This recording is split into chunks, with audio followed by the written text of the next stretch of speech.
Steve, you have a long history of serving the legal profession and providing access to justice. What are some of the things that make you the most proud?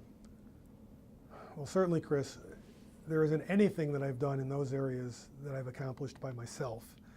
Everything that I've done in that regard has been with many other people.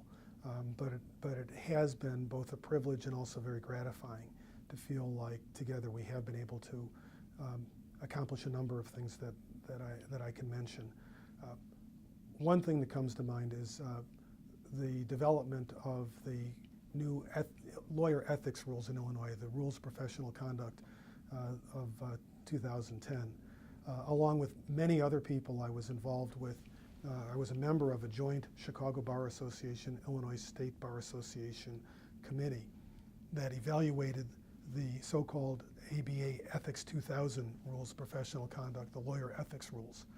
So we evaluated those for potential adoption in Illinois and ultimately prepared a report that was submitted to the Supreme Court with recommendations.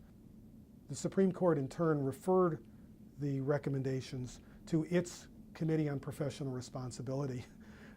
And I was a member of that committee, so having helped prepare it, I was one of many members of the committee that helped review it. And we, over a number of years, very carefully, line by line, word by word, went over the recommendations, went over the proposed rules, and developed recommendations for the Supreme Court.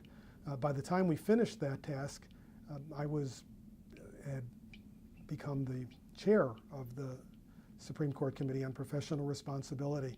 And I think one of the highlights of my 30-plus years was having the opportunity to go down to Springfield to the Supreme Court building and to be in a conference room with the 7 Illinois Supreme Court justices and the head of the Administrative Office of the Illinois Courts and the head of the Rules Committee. And the 10 of us then talked about the proposal that had been put before the court then by the Committee on Professional Responsibility that I was chairing. And the justices peppered me with questions. It was a lot of fun to have the opportunity to have that kind of conversation with the justices of the court. And ultimately, the rules were adopted by the Supreme Court virtually without any changes from what we had recommended. And the reason why that's most gratifying is that the Illinois had been saddled with ethics rules that were outdated, and they really did need to be brought current. And I feel like the work of all of us, the dozens of people who collaborated on this over many years, has now given the lawyers in Illinois, and more importantly clients in Illinois, lawyer ethics rules that will serve the profession well and serve our clients well.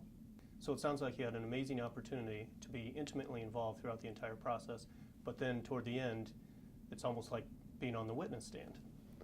Well, it was. Certainly being in the conference with the justices and being peppered with questions, it was kind of like being on the witness stand, kind of like being in an oral argument before the court. But actually what occurred to me, because I was defending our report was this thick. There was quite a bit of meat to it. And after one of the justices asked me a very specific question about a very particular rule, I said something like, I feel like I'm defending a dissertation.